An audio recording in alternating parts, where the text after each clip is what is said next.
Everybody has a podcast.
Welcome in.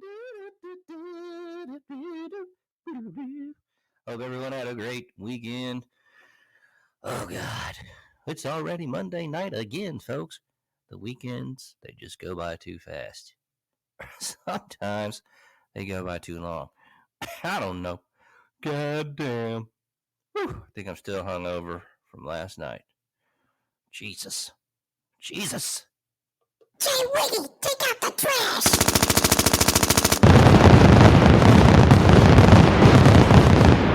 Hola, mi amigo. What were you drinking on last night, Grant Mills? You hung over from a Sunday night round of drinking, it sounds like. It was just so stupid.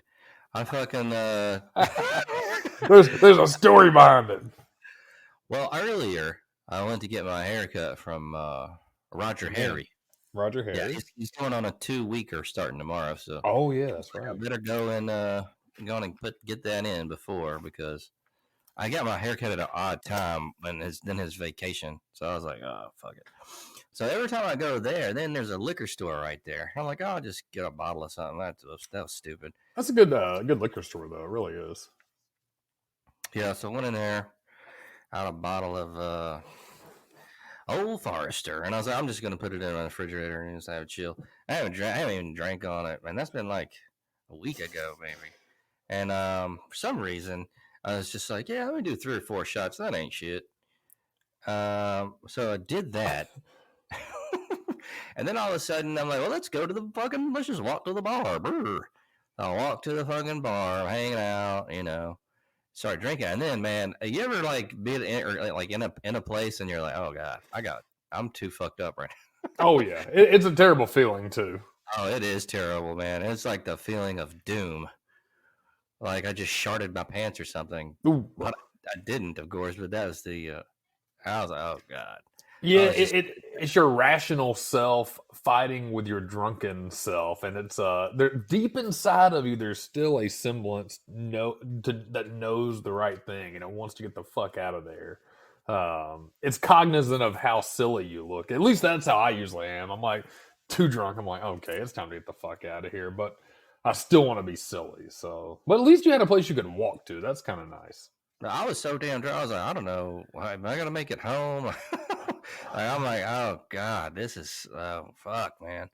And so I went in the bathroom, threw up a couple of times, and yeah, I ended up getting home. I don't remember, man. And today was not fun.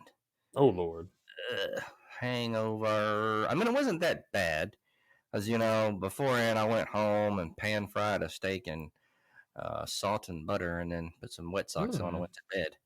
But so the hangover wasn't too bad. It could have been worse, but yeah, it was still bad. It was still like I just feel like shit, kind of ill.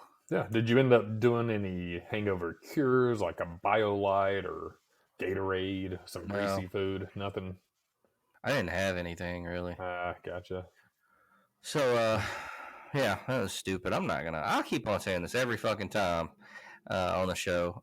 I'm not gonna drink for a while, and I was doing pretty good, but like really, man, I'm good, man. I'm good. I've cut down this year, and it's been the best decision. But I have to recognize it's kind of an agreement within myself. Like I know I'm gonna have those nights occasionally, and that's fine. But I just gotta temper it a little bit, because we had that one night, me, you, I think LD, Jarvis Beavers had that was the drunkest I had been this year, and maybe even in the past years. And we were just talking online. We did this little Zoom call. It's fun as hell. We had a great time. But man, I was just same as you. Like they snuck up on me. It's like 2, 3, 4 shots. And that's how I do it. Like 2 or 3, I don't really feel it, and I want to start feeling it. So I go, 4 and 5 real quick. And then all of a sudden it just hits me. And then I'm enjoying myself, so I'm going to keep going. But man, yeah, that was terrible. That was a couple of months back. And I threw up on myself in the car the next day on the way to get food. Yes. Yeah. I had a wet vac out the car and all over myself. I was on the interstate the next day. Obviously had sobered up, but I felt like shit. And I mean, this is, 15 hours later, and just 3 times all over myself. And I just had to let it happen. I mean, I in traffic, couldn't like just do anything. Man, I wish there was somebody next to me watching that whole scene. Oh God, he's dying. This sucks. But yeah, that was kind of my, again, not a wake up call. I don't feel like I have an issue with it. But it's just about it's kind of juggling that feeling. And I want to get that feeling of being tipsy and having fun with alcohol while respecting that if I go too far, I'm going to feel like shit the next day, if that makes sense. Oh, yeah. So it's a tough balance. So it really is. Yeah, I'm going to chill for a while, man. It's not fun. I think, I get this thing about, I'll do 3 or 4 shots and go to the bar. I'm not that young anymore, so I can't pull that off. I do that, man. Then I'm at the bar and I'm almost like blacked out, and then the bartenders want to fucking do shots and shit. I'm like, oh no. Oh Lord. This sucks. Oh no. Yeah, man, those are and I'm the same way because I love taking a shot. It's always been my favorite thing, and I don't give a fuck what anybody says. As you get older, and I don't think it's always just the age. It's just when you're older than in your 20s, you just don't do it as much. I mean, if you train yourself for anything, you can be good at anything. If you train yourself to go out every weekend and pound shots, you'll be pretty good at it if you do it enough. And that's, I feel like I used to do it and I was fine. God, remember those days getting up for work the next morning at 6 after going out all night and still feeling like shit, but just doing it. Now, God, I'll be calling in and shit, putting a cold, warm compress on my head and shit, drinking BioLights all day. Yeah, and it's weird because, like I said, it's just about the balance. Because I still want to feel that buzz and drink. I just don't want to push it too far. I'm trying to trick myself a little bit though, and it might work with you if you ever want to try it. I went to the dollar store and I got some cheap ass shot glasses, and I guess this is why they're at the dollar store because they're probably half or 2/3 of regular shot glass. But taking little shots out of those is kind of fun, but you're not getting the full, huge shot. You're kind of just smaller. I mean, I guess you could pour a half shot, but this looks full, but it's obviously half. So mental gymnastics. Nothing wrong with that. So how was your weekend? What did you and the old battle axe do? Nothing exciting this weekend. It's football season, so I'm keeping to myself, watching it. Watched a lot of football. I'm trying to. I know we'll get into that. Do a deep dive later, so I won't go down all the games. But that was my Saturday. She was kind enough, made some margaritas for us, which were kind of fun. She doing like tequila or vodka? Dinner went tequila. Nice, some Patron, and yeah, they were really good. And having she makes really good cocktails. I'll give her that. And having a nice margarita, a little salt on the rim, makes me not want to chug it. I sipped on those, got a little bit of a buzz, had about 3 of those, and then I think that was it Saturday. Yesterday, not too much. Sunday was kind of lazy. I did go out and run a little bit. I'm gonna do a what the hell am I doing? Like a 10K in November. You wanna join with me? Yeah, all right. So had some good stuff this weekend. Nothing overtly exciting. So how about yourself? Besides the drinking, did you get into anything before that? Not really. It's pretty low key. Just watch a ton of football, and I'll ask you something. Now you're doing this 10K. I saw something on the internet. Yeah. I saw one of those. I guess he was a professional runner though, and his stomach was hurting. Man, he was just running and shit himself, and he's got like diarrhea all over him. But he's like, the thing said, "I gotta finish the race." What if you're on this race and you got to shit real bad? Would you just shit yourself and run the whole thing out, or are there porta potties around? Or? Yeah, I've actually done a couple of. I've done 2 half marathons before. I think I've done a couple of 10Ks. I can't remember. And obviously like 5Ks and stuff, but they're only like 30 minutes. And that's even on the slower 30, 40 minutes on the slower side. So you don't really have to. But on the longer ones, yeah, I actually took a shit one time. It was in the morning. And it was, I think, the first half marathon I did. And I listen, I suck at running. I'm terrible. I did it because my wife likes running and she got free injuries, but I like being kind of healthy. So I was like, fuck it. There's a big ass medal at the end. I'll push myself, see what we can do. Anyways, I'm a couple, maybe like 2 miles in, just started. And I kind of had to. It wasn't anything urgent, but I knew I didn't want to run another fucking 11 miles without dropping one. But yeah, they have them spread out a little bit. You'll see porta potties throughout, every mile or so. This one was actually a public bathroom downtown, and man, I just stopped in there, went in there, and dropped a deuce and wiped my ass and moved on with it. Now, those dudes that are serious about their times and shit, man, they probably do that shit. Runners are a weird breed. They're like kind of cultish. I guess anybody that's really into something could be labeled as cultish, but I ain't shitting on myself. Yeah, that's embarrassing. I don't give a shit. I mean, this dude had diarrhea all on himself, man. He showed a picture and everything. It was like one of those, like, triumphant. I'm gonna do it. I got it. I don't care. I'm like, man, I Yeah. ain't shitting myself, bro. Like, Yeah, I feel like you should be disqualified for being a nasty motherfucker. I mean, on That's that kind of. gross. Yeah, or I mean, hell, well, I guess it wouldn't be fair to let him stop and not get time for it, but I'm not doing that shit. But yeah, I mean, for people that aren't that hyper marathon type of person, and 99%, I don't know anybody like that. I know of people like that.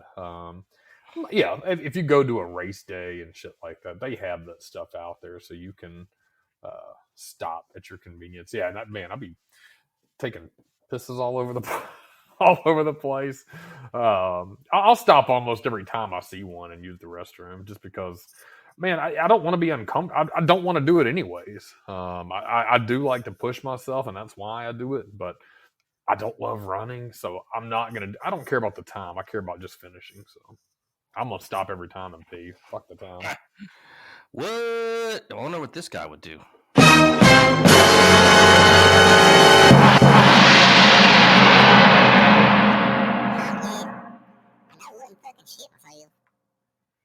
I've definitely farted and shit in my pants, sharted my pants before. I did that this weekend at a restaurant by accident. Damn, that's embarrassing. I like that he clarified by accident. Well, you never know with this guy. You're right. Listen, baby cleaned me up because she got my bait. Oh, man. Nothing like a good shit story. If you have kids, I know you got good shit stories. That's one of my fears. I never wanted kids because I know I'd have to go through a couple of those things. Yeah, Everybody I've actually that's got kids got some great shit stories. I've got a good one. We were at a Chick-fil-A and a neighboring city, kind of a rural area. So, anyways, long story short, my daughter was 3 at the time, my oldest daughter, and me and my mom and her are there. I think my nephew. Anyways, she goes into the slide area, and to defend her before we defend, it was not on her, but a kid in front of her shit on the slide. And of course, my daughter did not see, because you can't see in the slide. She slides down and she gets it all over the back of her clothes and shit. Oh, God. And yeah, my mom was kind enough to handle it for me because, one, which pisses me off, this could be a whole list, they don't have a lot of those changing rooms in guys' restrooms. They didn't have one, so I couldn't change my own kid. So she took her to the women's. But man, we had to literally get a diaper from somebody, because I think she was in pull-ups or diaper at the time. Just take her clothes off and just wash her in a sink. My mom did up there. But yeah, but what's funny is the kids' dad and mom were there, and other kids were in there saying things like, "Oh my God, that kid shit on there," and they were really rednecky. And they're like getting offended, like, "Well, it's not like she knew it." Dude, get in there and clean up after you get her say something. Yeah. Don't just like stand around. Put that shit down. Yeah, or tell everybody, "Hey, you know what? It's our bad. Our kid took a shit. Don't let your kid in here." Like, have the decency. And they were getting all offended, like, "Well, y'all stop talking about our kid." Like, hey, fucking biohazard, you idiot. No shit. We don't want shit all over ourselves. So. Oh my God.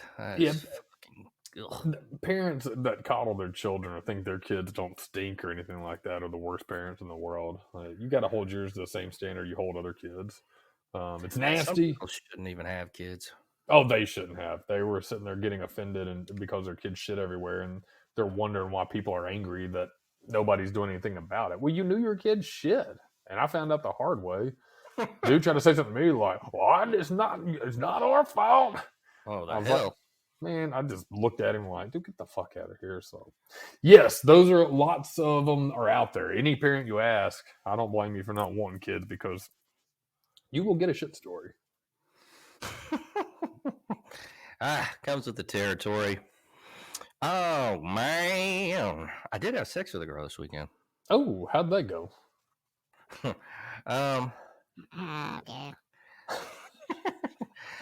She was so stupid. She thought an autobiography was a book on cars. I'm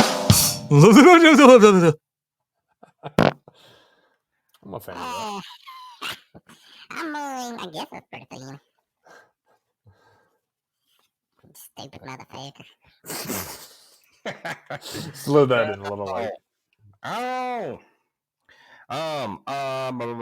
trying to think of the last. You know what? I'm going to mention something. You know, us here at the show, we're all about our feminist movement here. We support the feminist equality. So I was going in a the condo, you know, in the front door where there's the mail and everything, you know. Yep. I don't know what you call it, foyer. I don't know if it's a foyer though. Anyway, let's just say the Lobby? lobby. There you go. I was just about to say it. And there was a lady there looking like she was struggling with a big box. You know, she's trying to lift this big box of hers, you know. And she's kind of looking at me like she wanted me to help. And I just said to her, "Tote those boxes, bitch." And then I went back on the elevator because you women want to be equal, right? I think that was a good step for equality. She should tote those boxes because she wants to be equal to a man. So I'll let her do it. Sounds like you did the right thing. That's really rude, yeah. Hey, man, all these hoes want to be equal. Carry your own boxes. I'm not doing that shit. Fuck you. We Damn. support women. We support your idea of equality at the show, y'all. So we're just doing our part. Doing our part. All hate mail, Grant Mills, P.O. Box. P.O. Box 666. I will say this, though, and I'll be a little... you know, it does irritate me, though, when people... I've had it happen before. If you kindly ask somebody if they do need help, and then they almost get offended that you asked. Like, no, I've got... like.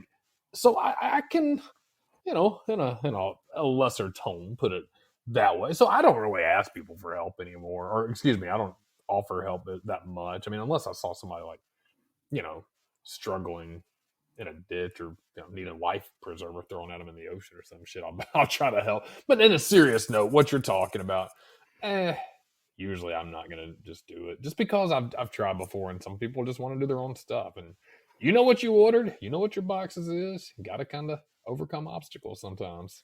Tote them boxes, bitch. Tote them boxes, bitch.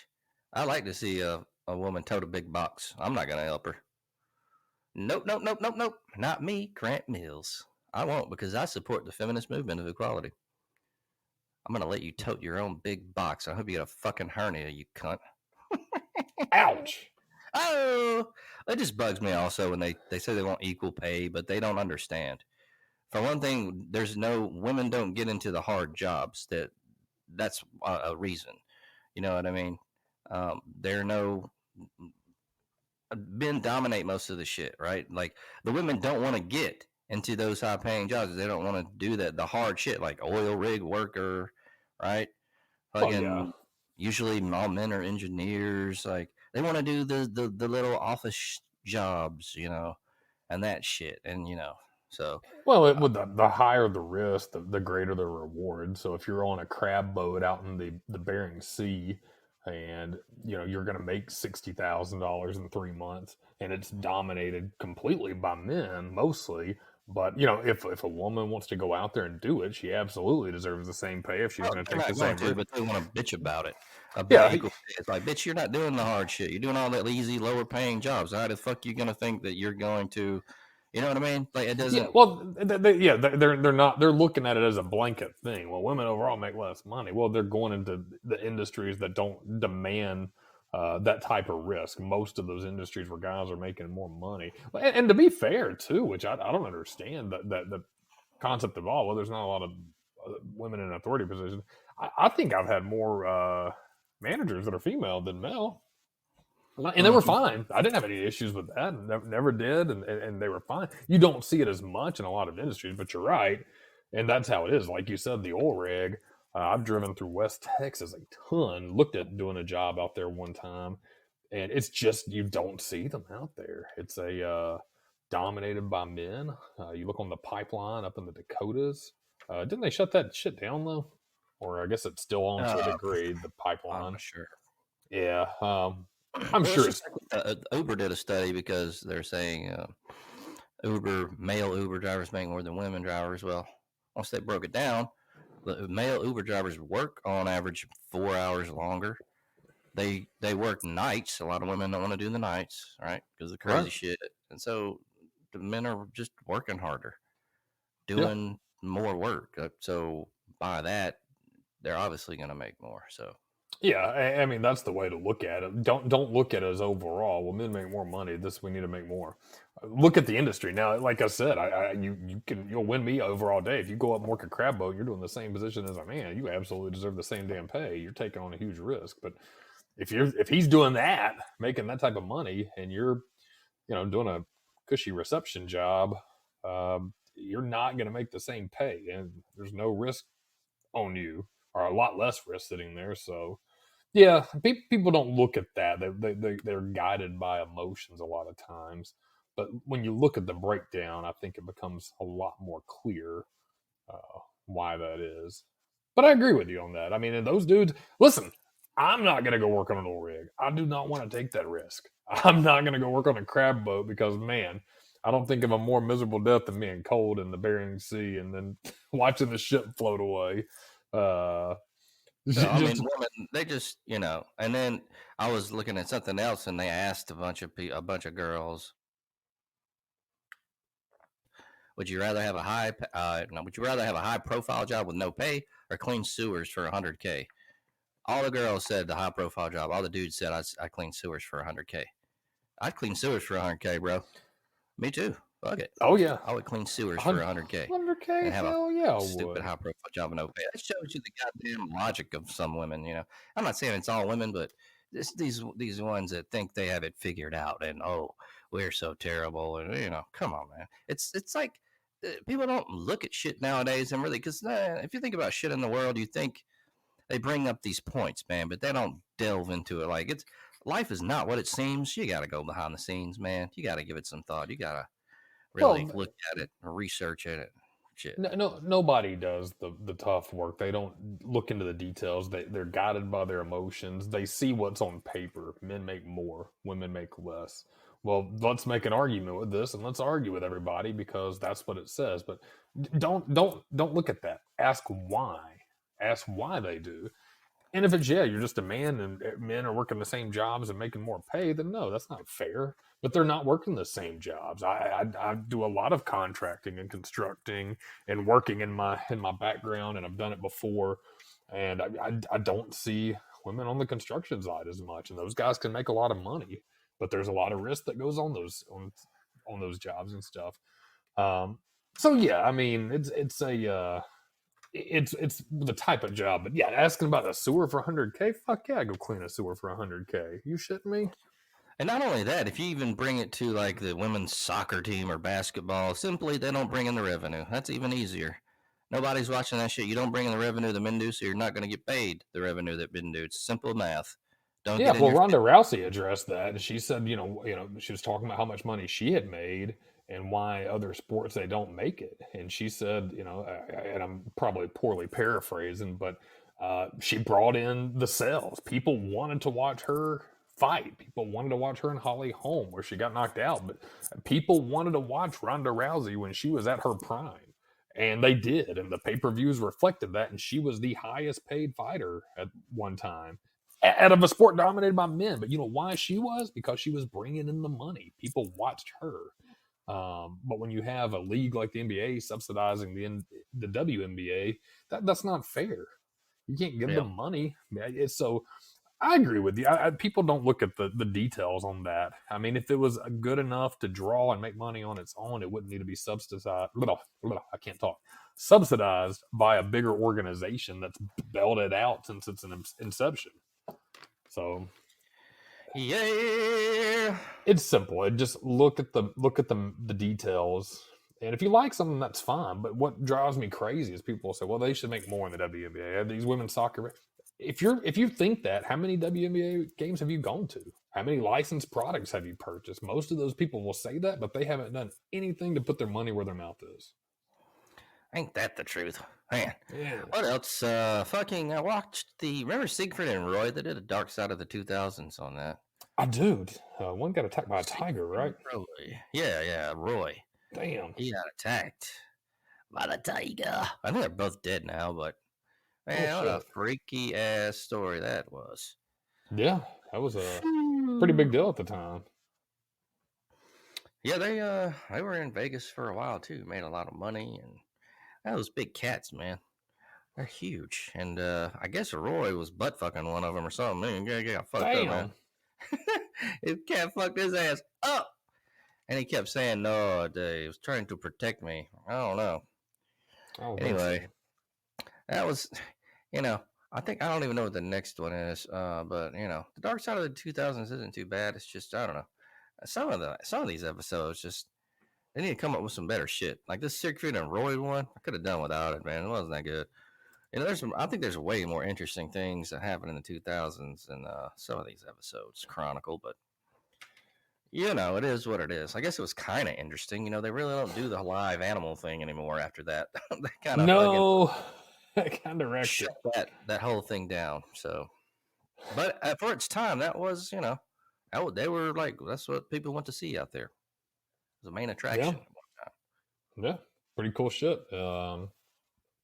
I don't know. As I've gotten older, well, how do you feel about that? Like, do you think that's exploiting animals? Do you think it's okay to train animals? I don't think they want to be there, but they're wild animals. I don't want to be in a fucking circus or with two fucking fucks, making them do shit every night. I don't feel like it's natural. So, I don't either. So, whatever, stupid asses. Yeah, I don't think having a, when they have like a grizzly bear with a party hat on riding a unicycle and shit, fucker don't want to do that. So, when they attack them, it kind of, I don't know, there's a little redemption there for the animal. It kind of makes me laugh. Hell yeah, get them. So, NFL action. Looks like Carolina lost 17-20 earlier, and now we're at the end of the third quarter. Browns 22, Steelers 19. I don't even remember. We'll get into picks later on. But I know some of my pro shit was off for sure. This go. And we shall see about this Cleveland Browns game. Yeah, we all had the Browns, so it won't change anything too much on what our pick'ems were. Yeah, that's if they win. But man, what a fucking weekend for college football. Oh, whoa. Bama did not look good.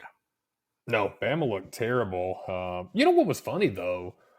I got to give myself a little tip of the cap. I picked a couple of games that I did not think were going to be good, but last week the schedule looked shitty. But that Kansas State-Missouri game was pretty fucking great. Missouri kicking a 61-yard walk-off field goal, set an SEC record. Florida, Tennessee, another good game with some action at the end. Florida doing the unexpected.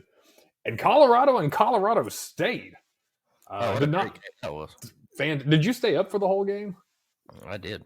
I did too. Gosh, we should have Zoom called and watched our excitement. I thought Colorado State had them. I don't know why they didn't go for it on 4th and 2 at the end when they had it. They were already pushing. If they would have got that first down and scored or got a field goal, they would have never pushed it into overtime. But a great game.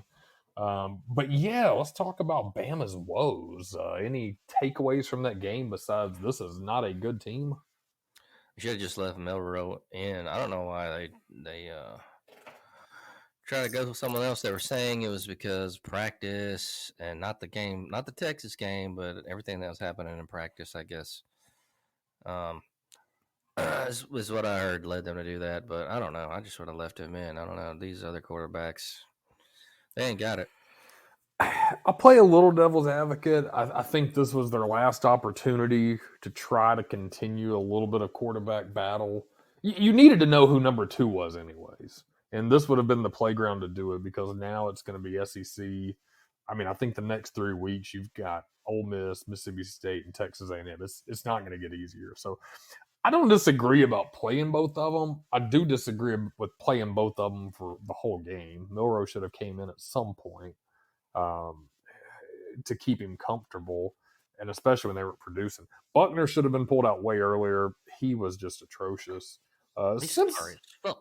He was awful. Simpson was good. I think he proved himself the solid number 2 when he had time. He made some okay passes. He has grit. He ran when he needed to, and he's actually quite fast for a pocket passer. Made some decent runs. So I don't think playing him was too bad. I think the benefit of that was now if Milrow goes down or Milrow starts throwing 4 interceptions in the first half again, you've got at least who number 2 was, because if Milroe goes down, God forbid, but he does it against Texas A&M or Auburn, and then they put Buckner in, they would have been fucked because that was their number 2, and they never put him in a game. So I think they should have played him. I just think they should have played everybody, and I think Buckner should have been out way earlier. He looked uncomfortable out there. But even just besides the quarterbacks, offensive line was terrible. The running game up until the end, Roy Williams finally caught his feet. He played pretty well after towards the end of the game. Defense, it's hard to say. I mean, they held them 3 points, but you're holding USF to 3 points. That's kind of like you're a winner and a loser. But I don't know. It's just not a good Bama team. The offense is really, really bad. I give them an F-. Yep, I don't know what they're going to do when they start playing some better competition here. They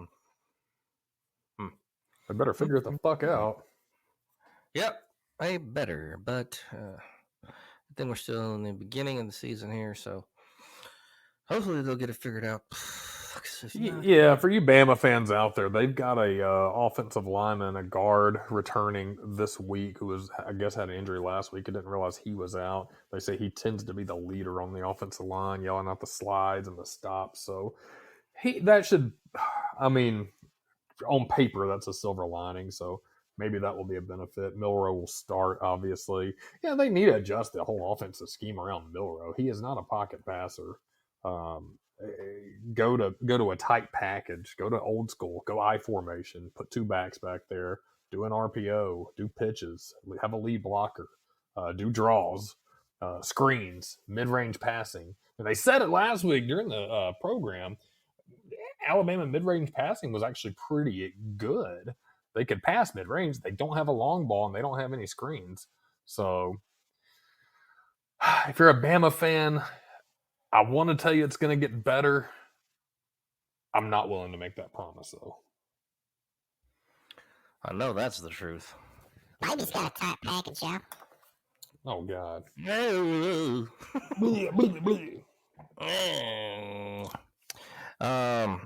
Man, I don't even know, man. I don't know. I can't. I'm not optimistic.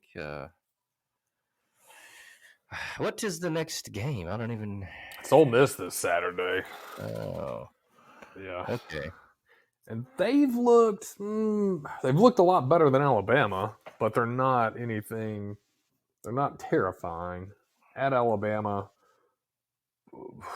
tough to say. I mean, the line earlier was 53% Alabama, 47% favoring Ole Miss, which is almost 50-50.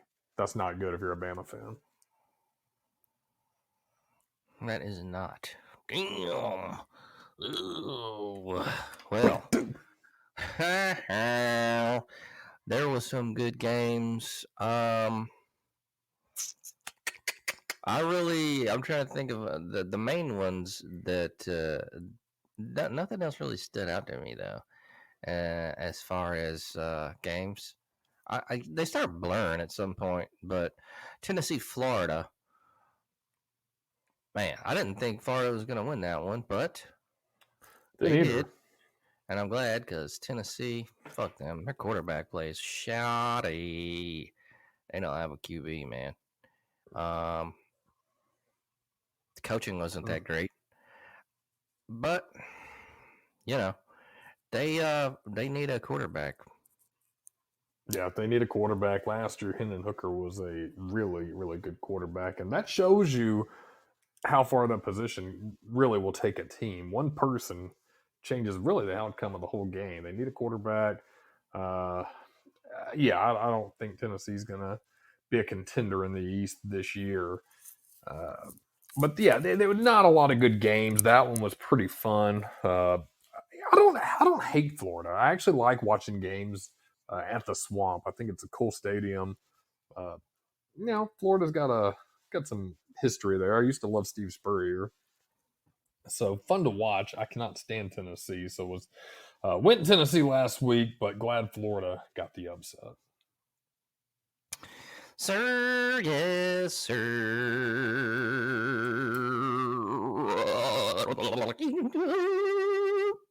Ooh, man. So, and whoa, yeah, man. Not really nothing else to really talk about with then. Oh, Kiffin's talking shit again. Kiffin's talking shit again. I saw a little bit. What did he say? He's just basically saying that not Kevin Steele, right? Steele, but the other guy, that T. Robbins. Yeah.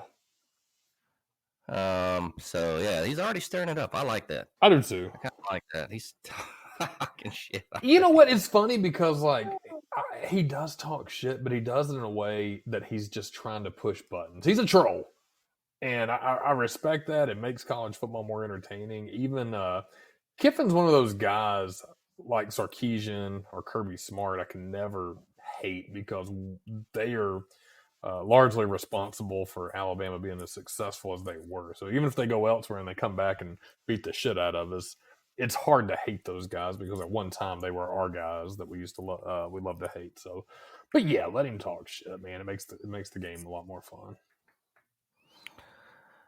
Oh yeah, love this time of year. What with all the festivities and everything, just needed to get a little colder, and that would be great because it's still hot. Getting there. Getting there. This morning felt pretty good. That's true. This week has cooled off a bit, so hopefully it'll keep doing that. Let's go ahead and take a short break, and when we come back, we'll get into some video game news and the video game review. Be right back, folks.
Let's go ahead and roll into the news, everyone.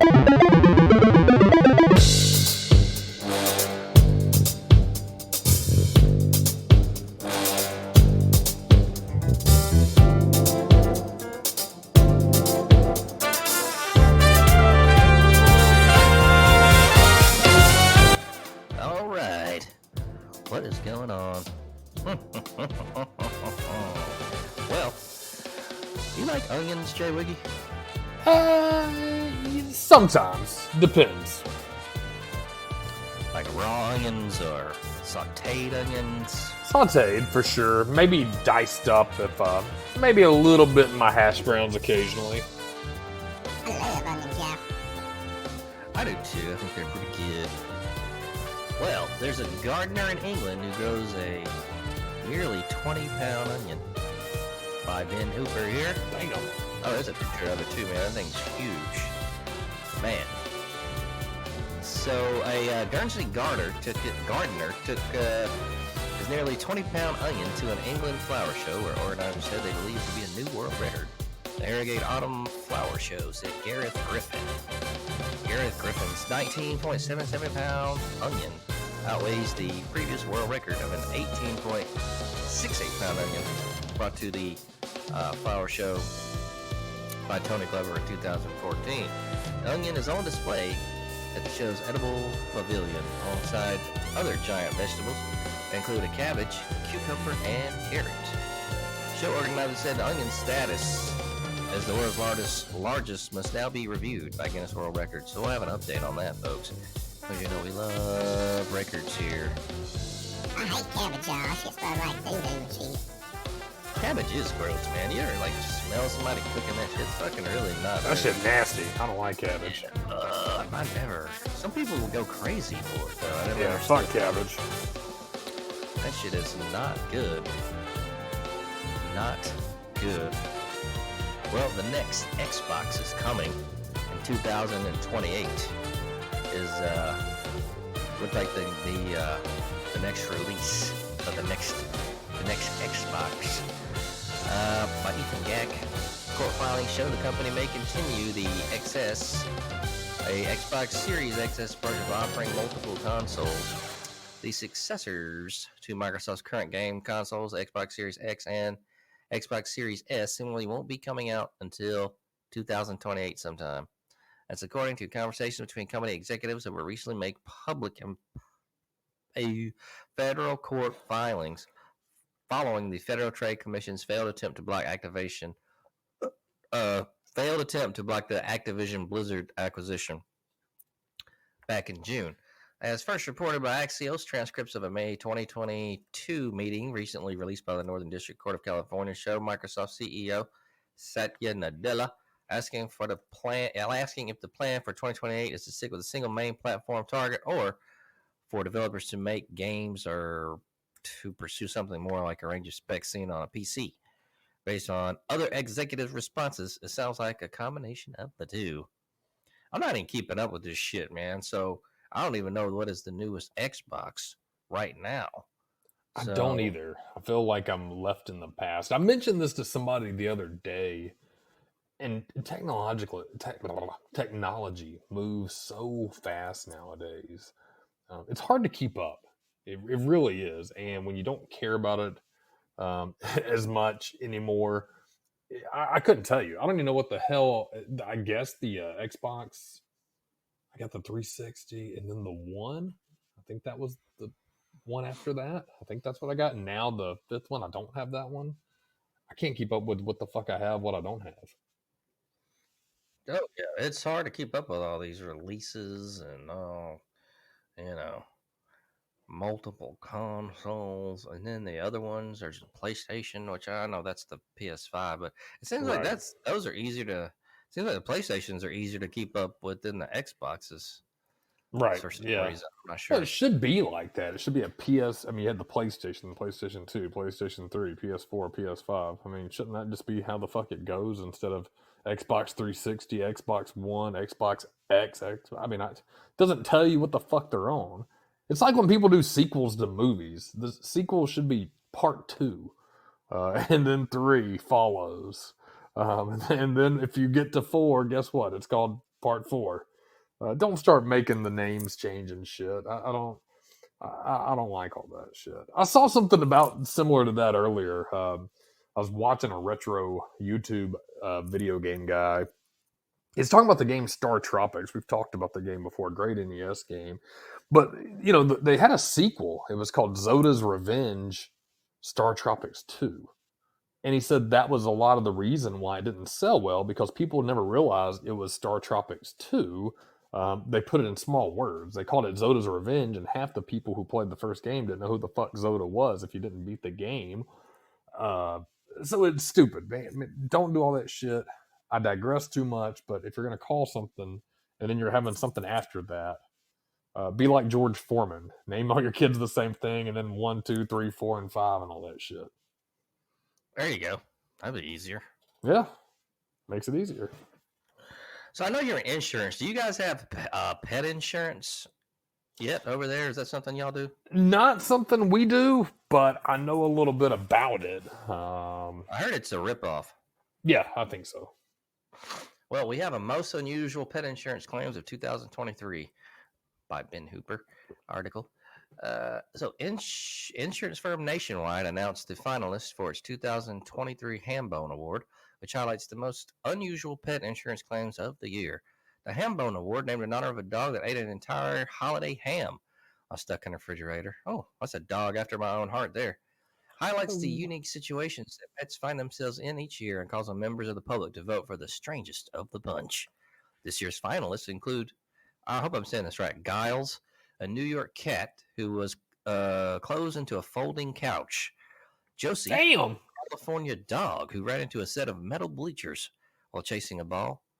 Sunny, I guess this is the last one, and Sunny. Well, there's 12 finalists. I'm not going to listen to them all. I guess they're just, well, anyway. And Sunny, a Labrador who managed to shimmy his crate 5 feet across a room so he could eat three phone charger cords. All of the 12 finalists made full recoveries from their injuries, the insurance company said. The winning pet will be awarded the Hambone Award Trophy, as well as a gift card and a donation in its name to a pet charity chosen by their owner. The second and third place finalists will receive a prize and charity donation, the company said. Voting is open through September the 22nd and will be announced on the 28th. So I don't know if you got to go vote for it on the site. It doesn't really say, I'm guessing. Well, whatever. That's kind of, yeah, I've heard it's a ripoff, but it's actually, man, it sounds like a good idea in theory to have pet insurance because that shit can get expensive, but I hear they don't pay out claims or it's a pain in the ass. Yeah, I've looked at some of their policies before, and no, it's very limited on what it covers. Basically, and people are going to get mad when I say this, but I think a lot of veterinary service are ripoffs anyways. Oh, yeah. I mean, animals are... Listen, I love animals. I would even go as far as saying I'm an animal lover. Maybe not as far as Jarvis Beavers, but I do. I've grown up with them, and you got to take care of them. But, you know, it's not like a human. If they die, you put them in a shoebox, bury them in the back, and you go get another one from a cage. And I'm not saying you should do that. You should take care of your animals and treat them the best. But what they charge... It was coming.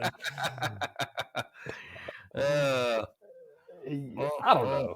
I think some people, and I think vets take advantage of that. But yeah, some of that insurance doesn't cover what you would want it to. And people get pissed because they pay, premium on it. And it's probably covering a lot of limited shit. And I think a lot of it's a discount system too. It's not really...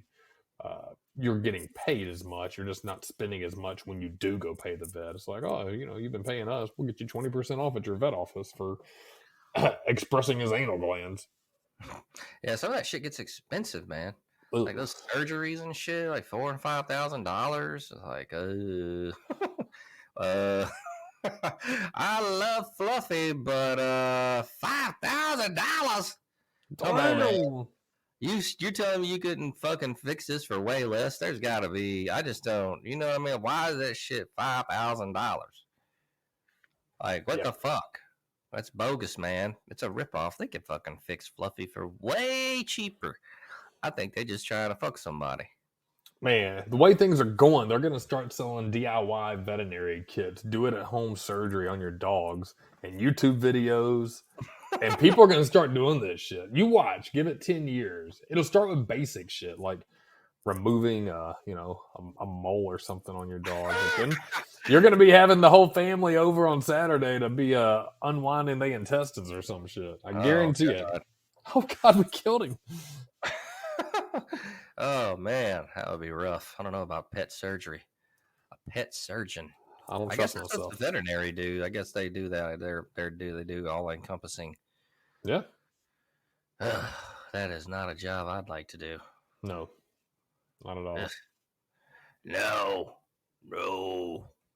Not a lot of really video game news going on. There's nothing really happening out there. Just kind of boring stuff. No drops of any like new games really coming out. Yeah, nothing much. They did drop a hint. I screenshotted it today about college football, but it's not much. It came from the CEO, Andrew Wilson of EA. He talked about the NCAA 24, which I guess they're going to call it 24. It'd make more sense to call it 25, I think. If you're dropping it in 24, it should be 25, right? But here's what he said, and I quote, "Gameplay is really coming together and really capturing all the action of pageantry and the difference in college football versus the NFL." So not a lot to go on there, but they're capturing the pageantry, the gameplay, and they're trying to make it different from the NFL, which with EA saying that, they're going to try to differentiate that from Madden, which is a good thing because I don't dislike Madden, but as a college football fan myself and of all the old games, the gameplay was just a little more my style. So not much, but a little bit. At least they're still churning on. It's still the same. Summer 2024, right? Same release date, summer 2024. All right. We'll do one last story here because I like world records. Circus performer breaks world record with 8 flaming hula hoops. This one's also by Ben Hooper. An experienced circus performer put her hula hooping skills to the test and broke 2 Guinness World Records, one involving fire. Guinness World Records announced that Grace Good, 30 years old, earned the record for most fire hoops spun simultaneously while she managed to keep 8 flaming hoops spinning around her body at the same time. Good also broke the record for most hula hoops spun simultaneously while balancing a giant rolling globe when she kept 28 hula hoops in motion while standing on the ball. The circus performer told Guinness World Records her journey started when some friends introduced her to flow arts, a yoga-like activity involving hula hoops when she was 18. Quote, "I started with hula hoops and became obsessed with adding more and more. Eventually, I was introduced to performing with fire and aerial acrobatics, and the rest is history," she said.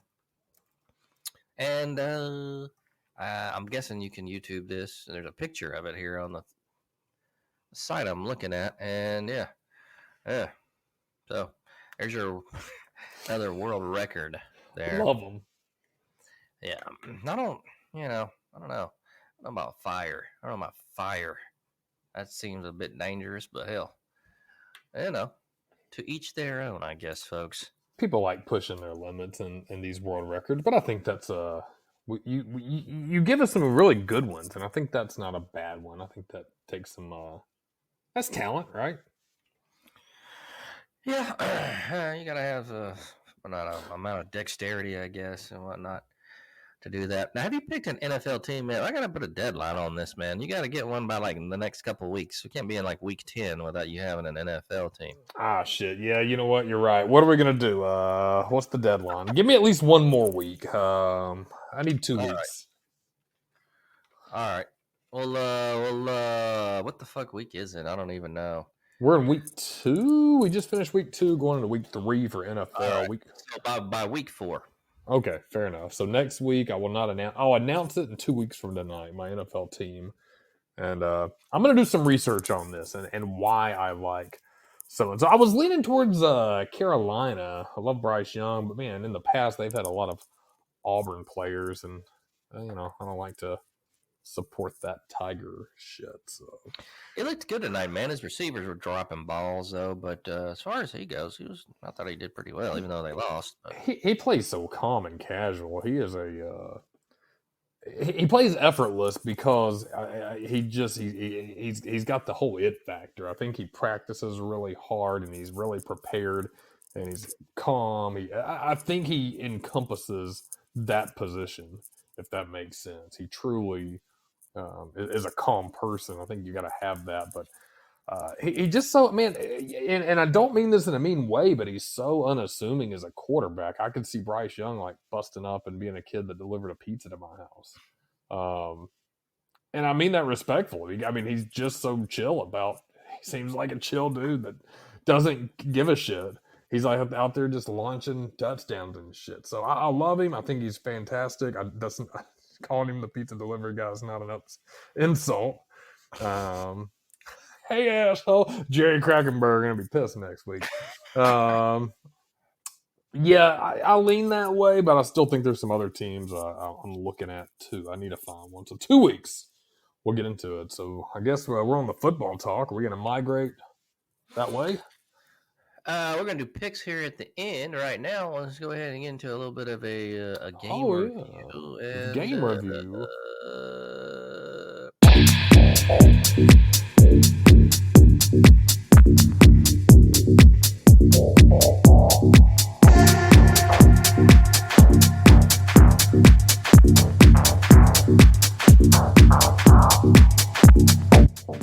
All right.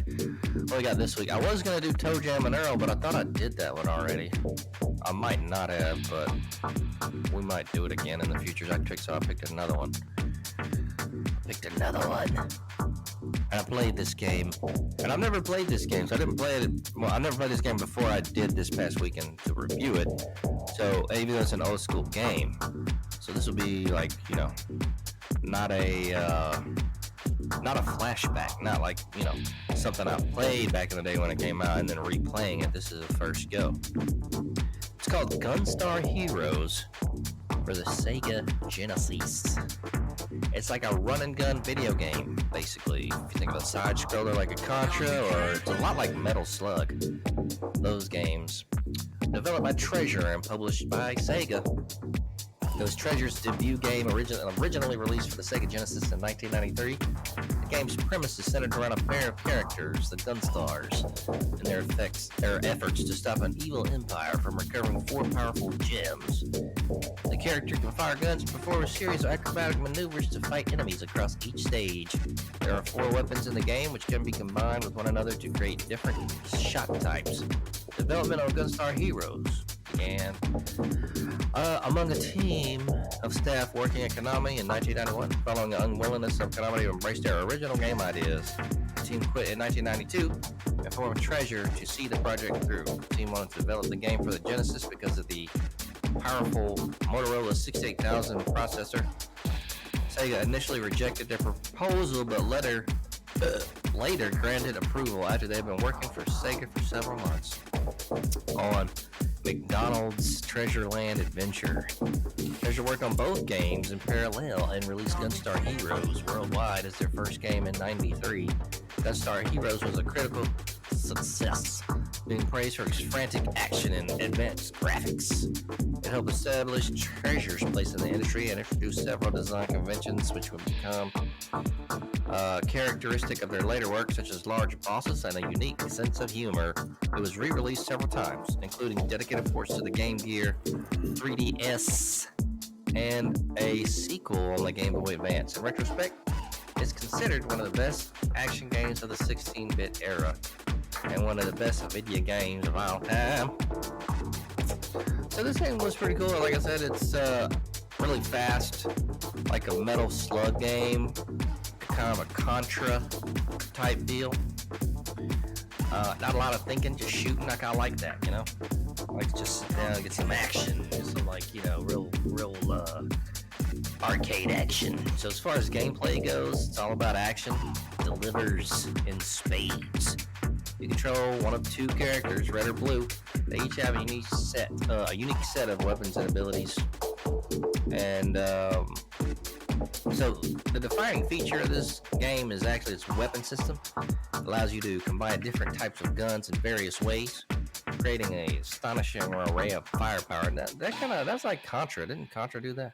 Oh, yeah. Versatility gives you the freedom to tackle the game in your style, from close quarters combat to long range destruction. Levels are packed with enemies, bosses, environmental hazards, and all kind of shit. The dynamic and fluid controls make dodging bullets and unleashing a barrage of attacks feel incredibly satisfying. So yeah, that's like a 9 out of 10 for gameplay. Graphics and sounds pretty good for back in the day. Still very arcade looking. I'd give it an 8 out of 10. And for video game music, not bad. As far as replayability, it's got multiple difficulty settings and branching paths. Gunstar Heroes offers excellent replay value. You can each playthrough can feel different depending on your weapon combinations and making you want to revisit the game to do different shit. Additionally, the cooperative multiplayer mode makes you and a friend team up for even more chaotic fun. So yeah, when you got the two-player stuff, most of those games that makes it real fun. So that's like a 9 out of 10 on replayability. Multiplayer, just said that's really cool. I'm just gonna give that a 10 out of 10 overall. Gunstar Heroes is a tour de force of action and excitement. It has aged remarkably well. Its dynamic gameplay, innovative weapon system, and cooperative multiplayer make it a must-play for people who like this shit. And you should go do it. Go get it. Go check it out. It's a classic that should not be missed. So lock and load and get ready for an unforgettable bullet-filled journey through gaming history. I want to give this one a 3 out of 5 because it's pretty good. Go check it out. It's a recommendation. Stamp of You never approval. played that one, did you? I didn't play that one. No. I just learned about it from you tonight, Grant Mills. Yeah, see, this is one that I didn't. They had so many titles back then with these games. I didn't play it back in the day either, but glad that I got to check it out. It's pretty fun. Yeah, I've kind of got into digging back into the retro gaming. Been watching a lot of YouTube on that. Spent a little bit of this weekend after football watching some YouTube videos and going down that path of retro games, arcade games, and different genres, different platforms, different systems. It's fun. And what I thought I knew about gaming, man, I don't know the first fucking thing about it. So it's fun to discover a lot of shit you don't know because it really does take you back to that time. So, Oh yeah. And they've got studios that are doing new 8-bit games and stuff like that. So that's kind of cool. And kind of redoing the old school style and re-releases as well, like the Double Dragon and all that. But without further ado, let's go ahead and get into some foosball picks.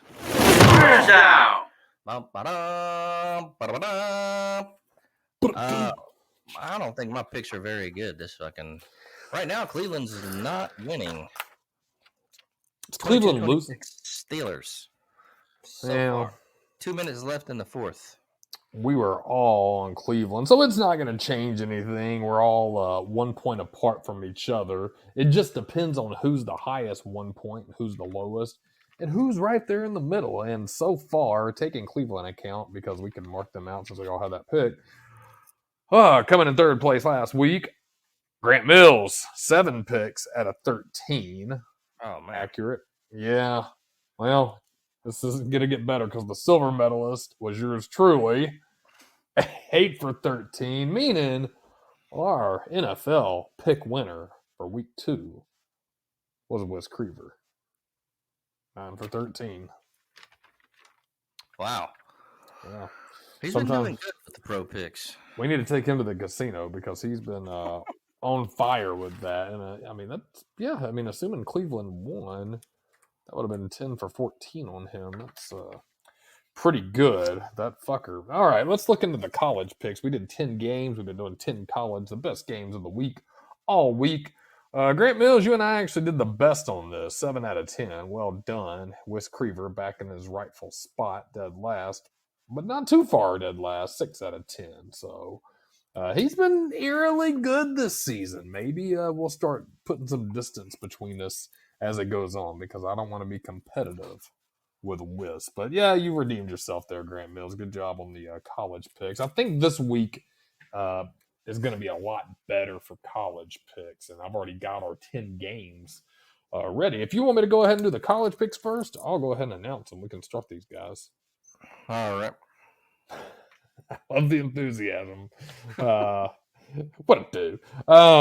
Yeah, this is going to be a good week. And this game, the first one, I think is going to be really good. So without further ado, Colorado versus Oregon. Who you got? I'm going to go Oregon. I am too. I had Oregon on that one. Whis. Oh, Colorado, yeah. Praying. Yeah, I think Colorado after struggling. I think they're a good team, but they're out Travis Hunter for 3 weeks. Lacerated liver. Did you see that? Oh, God. Wow. Yeah. I didn't expect that to be the injury announcement. That was a big hit, but was that dirty hit that guy put on him? Yeah, it was that dirty hit. That guy Jeez. dropped on him, but man, a lacerated fucking liver. I thought it was ribs or some shit, but I digress. Ole Miss versus Alabama. I'm gonna go Bama. Yeah, I don't pick against Bama, but unfortunately, I could see this one going either way. But I'm going to call Bama. Whis. I'm going Bama, yeah. Alrighty. Another good game. Battle of number 14 and 21. Going Pac-12. Pac-2 pretty soon. Oregon State against Washington State. Who you got? Oregon State. Yeah, I actually watched a couple of their games. They're pretty good. DJ Ugalele is kind of finding his balance up there. Have you checked them out yet at all? Or? I've seen the first game, but I haven't seen anything past that. But I know they're pretty decent though. Not a bad pick. They're doing pretty good too. Ohio State versus Notre Dame. Who you got, Graham Hills? I'm gonna go Ohio State. Yeah, I can't stand Notre Dame, and I think Ohio State's pretty good. Whis, do I even have to ask? Ohio State University game. I knew it. This is gonna be a good game. Number 24, Iowa at Penn State. Number 7. Who you got on that one, Grant Mills? Ooh, I don't even know. Is Penn State any good this year? They've been pretty solid. They're number 7, so they're still. Iowa. Oh man. I'm gonna drop an upset on this week and go Iowa. I think I'm going Iowa too. Yeah, I don't know why. I just feel it in my bones. Who you got, Whis? Oh, Penn State, yeah. I can see Penn State winning it, but I need an upset, and Iowa, I think, seems to be the team to do it. Another good game. They didn't play as good as I thought they would. Drake May has not been as great as I thought he was going to be so far, but North Kakalaki's still in the mix. North Kakalaki versus Pitt. Who you got? Oh, North Carolina. I agree with that one. Whis. I'm going North Carolina, yeah. Come on and raise up. Auburn at Texas A&M. Who you got, Graham Mills? I'm going to go Texas A&M. I think so, too. Auburn at Texas A&M, they've been playing a little better, and Auburn didn't impress me much versus, I mean, they played Samford and Cal. That Cal game they should have lost. Whis, who you got? I'm going to pick Auburn, yeah. Anything can happen. 22, UCLA versus number 11, Utah. Utah. Yeah, they've actually been pretty fun to watch too this year. I spelled it Utha. I spelled it like Whis would spell it. Let me correct that. Utah. There we go. All right, Whis, who you got? I'm going Utah, yeah. All right, 2 more games. Speak of, we said Cal a second ago. Auburn played them, almost beat Auburn, but not quite. Cal at number 8, Washington Huskies. Kind of weird when you see some of these top 10 teams. Washington at 8, Penn State 7. I'm going to Washington. They got a really good quarterback. He's good. They usually choke. Cal didn't impress me. I thought if they would have won that Auburn game, I'd have picked them, but I'll go Huskies too. Who you got, Whis? I'm going Washington, yeah. Last game, going back to the SEC, Mississippi State at South Kakalaki. Who you got, Graham Mills? Oh, South Carolina. They look pretty good. I thought they were going to pull an upset last week. I'm going to go South Kakalaki as well. Bulldogs, Mississippi State, yeah. Anything can happen. Alrighty. Well, that is our top 10 games this week. That's actually some pretty good games. We got a lot of top 25 facing each other. Ole Miss, Alabama, I think Colorado and Oregon. And I think Grant Mills, let me double check, but I think they're staggered. I think games are staggered enough where you can watch some of these at 11, 2:30, 6, and then a late night game. That's what I like to do. Yeah. Cal and Washington are going to be the late game at 9:30. What the fuck else do we have? I like when it falls into place like that. I love watching a game at 11, a game at 2:30, a game at 6, then a 9:30 game. Auburn and A&M is 11. Alabama and Ole Miss 2:30. And what's our 6 o'clock game would be? Texas got Ohio State and Notre Dame for sure. Texas got Baylor also. It could be fun. They struggled with Wyoming last week. All right, I'm talking out loud. I'm excited. There's actually a good slate of games. What are we looking like for NFL this week? So NFL, we'll be in week 3. Damn. That's going to be this Thursday. New York Giants at San Francisco. I'll go San Fran. I'm going New York Giants, y'all. They're coming back with Danny Damsey. Well, he sucks. I'm going San Fran.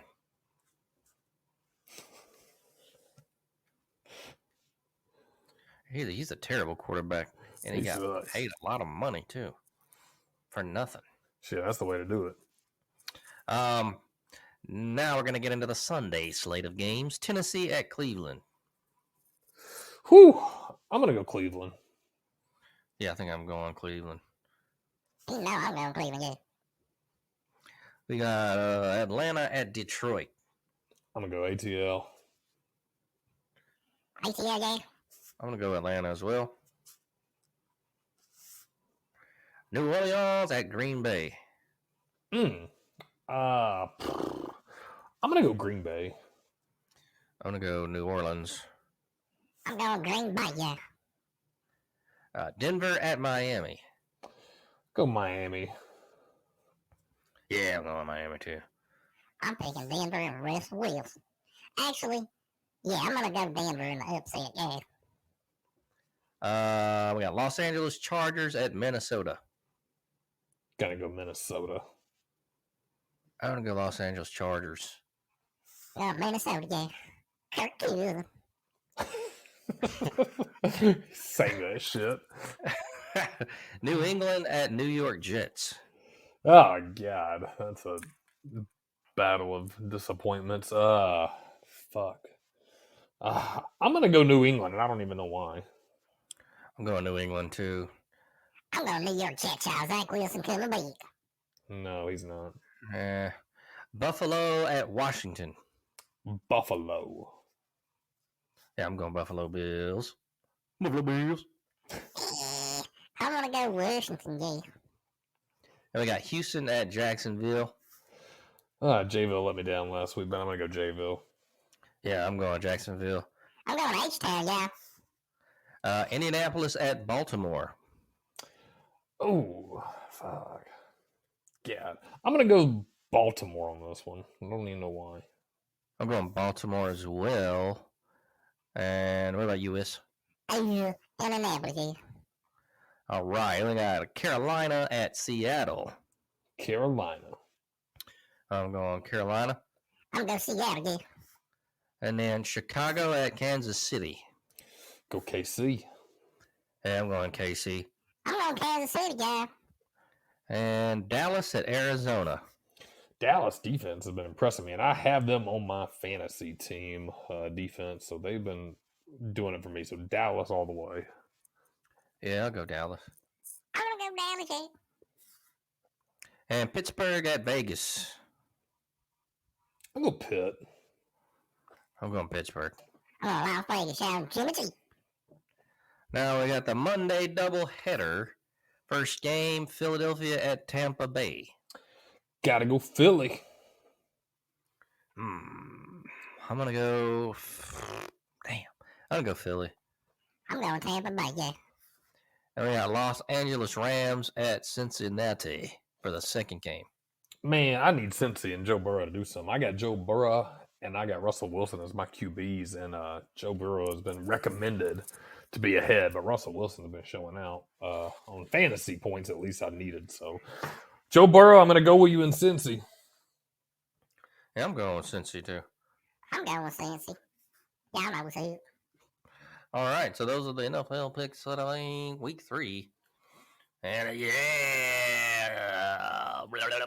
It's going to be a good slate this weekend. I like the NFL matchups. I think we're kind of getting into the early middle of the season. You know where your players are at. I think the college slate is the best so far this year. I think it'll really be. I think this is going to be a determining week, and I think it's going to be a week of upsets too. I can see that happening. So hopefully, makes it a lot more exciting. And Colorado and Oregon, I think, is going to be the game of the week. Ole Miss and Alabama, I don't think it's going to be a good game. And, I got to throw in, I forgot, last thing on football. I found the cheapest ticket, as I've been trying to do for you guys. It was $3. And this surprised me. Rice at South Florida. South Florida just coming off holding Alabama to only a 17-3 win. Pretty impressive. But if you want to go to Raymond James Stadium, where South Florida gave Alabama a scare in Tampa, Florida, you can get tickets as low as $3. Wow, there you go. Deal of the week. All right, yeah. Man, you got anything to cover before we start up the Cutlass? You know what?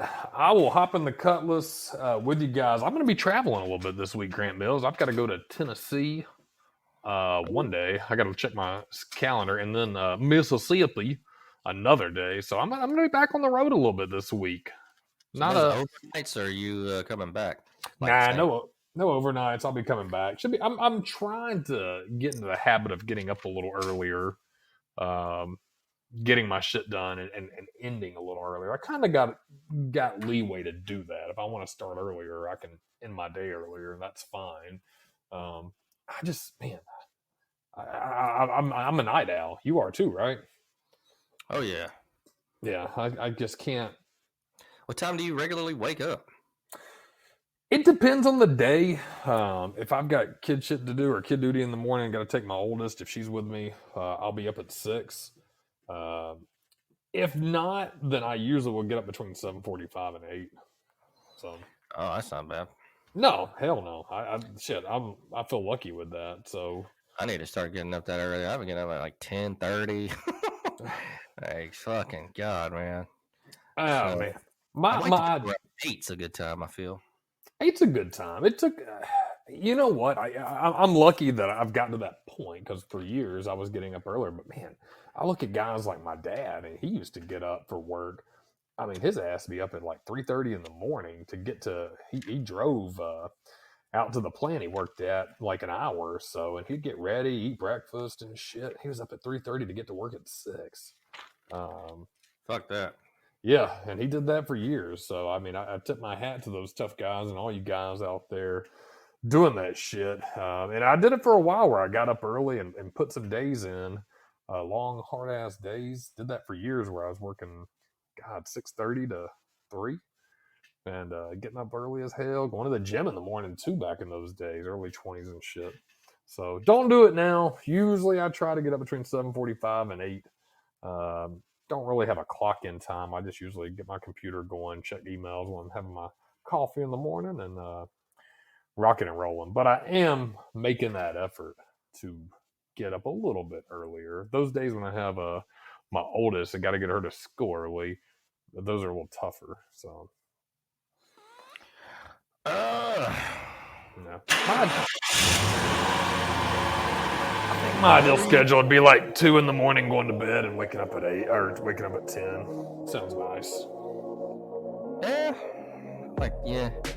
The 10 o'clock situation is not so bad, although I would like to get up earlier, but you know what the thing about waking up at 10 on the weekends, and I'm lucky my kids like to sleep in, and so do we, so we'll sleep until 10, but man, it just, after you sleep that late, you have your coffee, when you wake up, it's already like lunchtime. It's like, ooh. So that's the only shitty thing. And then you're like rolling into the day, and it already feels late. So it feels good to get up that late, but it feels shitty how quick time goes. So yeah, definitely can get kind of hairy. What you got on tap for the meal prep this week? You know what? I made a little pasta. Simple pasta this week. Got some penne noodles.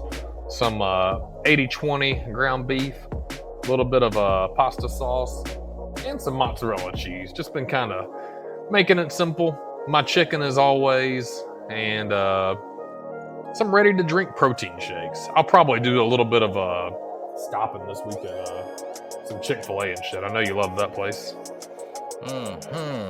Salty. Oh, all right. Well, any final thoughts, quotations, whatever you got for the folks before we get out of here tonight?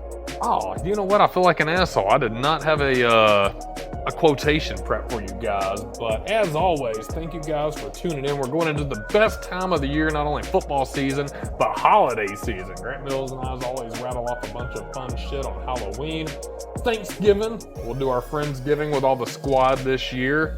All you callers are welcome to join us. And then Christmas around the corner, so stay tuned for all that. Oh, yeah, the Christmas party. I don't do meal prep, as you know. So, I'm gonna try to eat more steak, though. Yeah. I don't know why. I had a London broil over the weekend, and I just chopped it up and cubed it, and actually air fried it, and had that for, I think, Saturday, Sunday, and finished it today for lunch. You had some taters with it or something? No, I had rice with it. Just the ready to jasmine rice, pop it in the microwave, shit like that. Make it easy, man. I will say it every week. I'm about efficiency. I like to make shit quick. I will cook for a couple hours just so during the week I can make it, just heat it up and be done with it. Easy peasy. We need to do a homie steak dinner soon. I'll be down if you are. Man, I'm always down, dude. Shit, I love some steaks. Good strip. Well, we'll have to call. We'll have to have caller LD give us his steak restaurant recommendations. Oh yeah. We'll have to do that. Yeah. Well, everybody. Hey, asshole. Man, I hope you guys are gonna have a great week, you know, because it's Monday night. So get your shit ready. Man, go check out the old episodes. Hit the subscribe button. Follow us. Best nation in the world is a donation. Go donate. Even though I know y'all ain't gonna do this shit, bitch asses. But you should. Oh, man. Gonna go ahead and end it tonight with a quotation from one of my favorites here. It's Mitch Hedberg. And, let's see, what does he say? I haven't slept for 10 days because that would be too long. All of you guys have a great weekend. Whis. I'm down, yeah. I see you. And he's out. All y'all have a great weekend, a great week. And just remember that, Howdy!